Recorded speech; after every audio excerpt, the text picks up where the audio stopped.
मोहतरम हजरात, बड़ा अपडेट है, बहुत बड़ा अपडेट। ईरान ने एक बार फिर से स्ट्रेट ऑफ हॉर्मुज में 3 टैंकरों को निशाना बनाया। ये टैंकर 3 अरब अलग अलग देशों के थे। कतर, सऊदी अरब और दुबई यूएई, तीनों देशों के जहाजों को ईरान ने हिट किया है। कई ड्रोन भी लॉन्च किए हैं। मजेदार बात यह है कि तीनों देशों ने शोर नहीं मचाया काफी देर तक, और एक लंबे समय के बाद उन्होंने कंफर्म किया कि हाँ जी, ईरान ने हमारे ऊपर हमला किया है।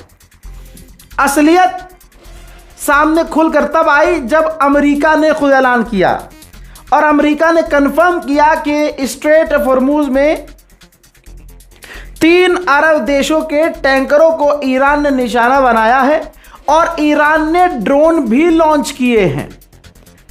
स्ट्रेट ऑफ हॉर्मुज में खतरा पैदा किया है। और इसके बाद बौखलाए हुए अमेरिका ने क्या किया? अमेरिका ने जो ईरान को छूट दी थी कि आप अब जो है आराम से जो है अगले 60 दिनों तक तेल, गैस जो भी आप इंटरनेशनल लेवल पर बेच रहे थे बेचिए, ईरान के ऊपर वो दोबारा से पाबंदी लगा दी गई है। अमेरिका ने दोबारा पाबंदी लगा दी है, ईरान को तेल बेचने से बैन कर दिया है और कह दिया है कि ईरान जब तक सही से बिहेव नहीं करेगा तब तक अब ये ईरान पर पाबंदी लगेगी, हम ईरान को मॉनिटर करेंगे। भाई शेर शेर होता है, समझ रहे हो? शेर शेर होता है। अब आप समझिए क्या हुआ है। ओमान के करीब अमेरिका का अब्राहम लिंकन एयरक्राफ्ट कैरियर था। एयरक्राफ्ट कैरियर, अमेरिका के उस एयरक्राफ्ट का अपडेट यह है कि वो पीछे हो गया है, भाग गया है वहां से।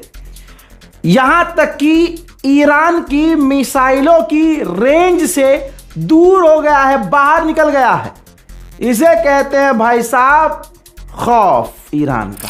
लीजिए अब सऊदी अरब के ऑफिशियल स्टेटमेंट को देख लीजिए। सऊदी अरब ने ईरान ने जो हमला किया है उसकी निंदा की है। उधर कतर भड़का तो कतर ने ईरानियन एम्बेसडर को समन भेज दिया है। मेरे दोस्तों, आपको बड़ा अपडेट यह भी दे दूं, अमेरिका ने कहा है कि हमने अपना डिफेंस सिस्टम भी चालू किया है स्ट्रेट ऑफ हॉर्मुज में, और ईरान के काफ़ी सारे ड्रोन्स को हमने रोका है। लाइव अपडेट यह है कि स्ट्रेट ऑफ हॉर्मुज अब अलर्ट पर है, बल्कि रेड अलर्ट पर है। खतरे वाली जगह दोबारा से घोषित कर दी गई है। ईरान के कुम से जो तस्वीरें आई हैं सारा दिन कल, उसने पूरी दुनिया को हिला कर रख दिया है। भाई अमेरिका और इजराइल ही नहीं, बल्कि चुनिंदा खास मुसलमान जो शिया समुदाय से नफरत करते हैं, ईरान से नफरत करते हैं और दिन रात किलस रहे हैं। हजरात, और तस्वीरें आई हैं, पूरी दुनिया हिल गई है। खामनाई के जनाजे में ऐसी भीड़ कि दुनिया ने अपने दांतों तले उंगलियां दबा ली हैं। कुम की ये तस्वीर है।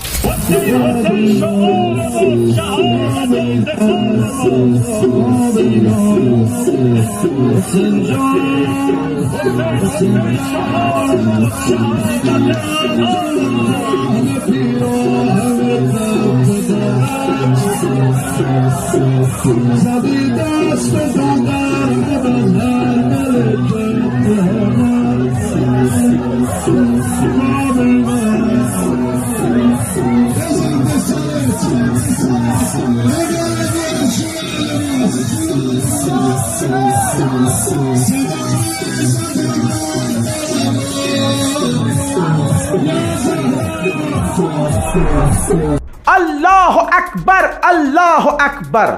लीडर हो ऐसा, रहबर हो ऐसा। आइए अब सैटेलाइट तस्वीर दिखाता हूं।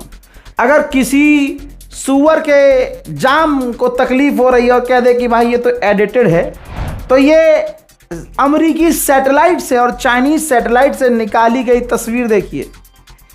जब ये कल का वीडियो है, सैटेलाइट व्यू है, जब ईरान के supreme leader Ayatollah Syed Ali खामनाई का जनाजा तेहरान से लेकर कुम तक निकला तो ऐसी भीड़ है। चारों तरफ पूरी सड़कें भरी हुई हैं। काले लिबास में लाल झंडा लिए हुए दूर दूर सैटेलाइट से भी लोग नजर आ रहे थे। ताजा अपडेट और ले लीजिए, जनाबे खामनाई का जनाजा इराक पहुंच चुका है, दूसरे मुल्क इराक पहुंच चुका है। ये देखिए जहाज के अंदर का पहला फोटो है। जहाज के अंदर जब जनाबे खामनाई का जनाजा रखा गया है तो वो साफ साफ उसकी एक्सक्लूसिव तस्वीर आ चुकी है। अगली तस्वीर देखिए, महान एयरलाइन से ही जनाबे खामनाई का जनाजा भेजा गया है और ये इराक के अंदर, ये देखिए जहाज लैंड कर चुका है। जनाबे खामनाई का जनाजा इसी एयरलाइन के अंदर, इसी जहाज के अंदर मौजूद है। अब देखिए दोस्तों, ये नजफ एयरपोर्ट की तस्वीरें हैं। क्या मंजर है। अब जनाजे को, खामनाई और उनके परिवार वालों के जनाजे को महान एयरलाइंस, महान जहाज से उतारा जा रहा है इराक के नजफ एयरपोर्ट पर। अल्लाह अकबर। किसी ने क्या कभी सोचा था कि खामनाई इस हालत में, ऐसे हाल में इराक पहुंचेंगे। हजरात, इधर इराक के अंदर खामनाई का जनाजा पहुंचा। कुछ ही मिनट बाद ये तस्वीर भी आ गई कि ईरान के राष्ट्रपति पेज़ेश्कियान भी इराक पहुंच गए। अगली तस्वीर में इराक के प्रधानमंत्री के साथ ईरान के राष्ट्रपति नजर आ रहे हैं। अगली तस्वीर इस्माइल कानी की। IRGC के बड़े बड़े ऑफिशियल्स, IRGC के इस्माइल कानी भी इराक पहुंच गए हैं। मेरे दोस्तों, ईरान के अंदर ऐसी भी तस्वीरें नजर आई हैं जिसमें जब ईरान के विदेश मंत्री अब्बास अराक्ची सड़क पर नजर आए तो जनता भड़क गई और वहां के लोगों ने नारे उनके खिलाफ लगा दिए कि डेथ टू कॉम्प्रोमाइज़र, यानी अमेरिका से जिसने कॉम्प्रोमाइज़ किया है, जो डील कर रहे हैं, उनकी मौत हो।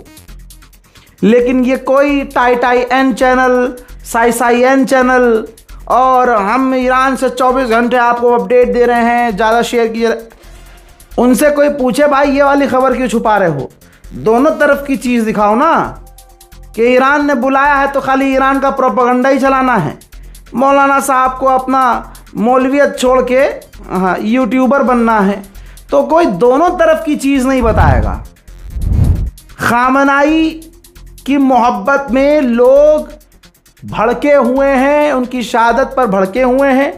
भारी तादाद ऐसे लोगों की है और ज़्यादातर ईरान की आवाम इस डील से खुश नहीं है। वो कह रहे हैं कि हमें मार दो, मौत कबूल है, लेकिन खामनाई हमारे रहबर को कत्ल करने वाले लोगों से हम कोई डील नहीं चाहते। नजफ में मौला अली का रोज़ा है और करबला वहाँ से थोड़ी सी दूर है। तो तस्वीर देखिए, नजफ और करबला में लगातार तैयारियां हो रही हैं। जगह जगह बैनर, पोस्टर्स, होर्डिंग्स लगाए गए हैं। इंतज़ाम उनके लिए भी किया गया है जो भारी तादाद में वहाँ भीड़ पहुँचेगी। कोई प्यासा न रहेगा, कोई भूखा न रहेगा। जलती हुई रेत पर किसी का पैर नहीं जलेगा। भूख प्यास से कोई न भूखा प्यासा रहेगा। करबला में सरजमीन हुसैन पर कोई भूखा प्यासा नहीं रहेगा, इसका खास ख्याल रखा गया है। इस्माइल कानी ने तो ऑफिशियल स्टेटमेंट जारी करके कहा है कि जनाबे खामनाई का फ्यूनरल जो इराक में होगा, जो वहाँ हमारा सुप्रीम लीडर का जनाजा पहुँचा है, इससे दोनों देशों के रिश्ते मजबूत होंगे। अमेरिका के लिए एक रेड लाइन क्रिएट होगी और अमेरिका का जो एजेंडा और प्रोपेगेंडा हमारे खिलाफ है, इस्लाम के खिलाफ है, उसको हम तबाह कर देंगे। मोहतरम मर्ज़ात, ज़्यादा से ज़्यादा इस वीडियो को शेयर कीजिए। अपनी राय कमेंट सेक्शन में ज़रूर लिखिए और दुआओं में याद रखिए। जय हिंद।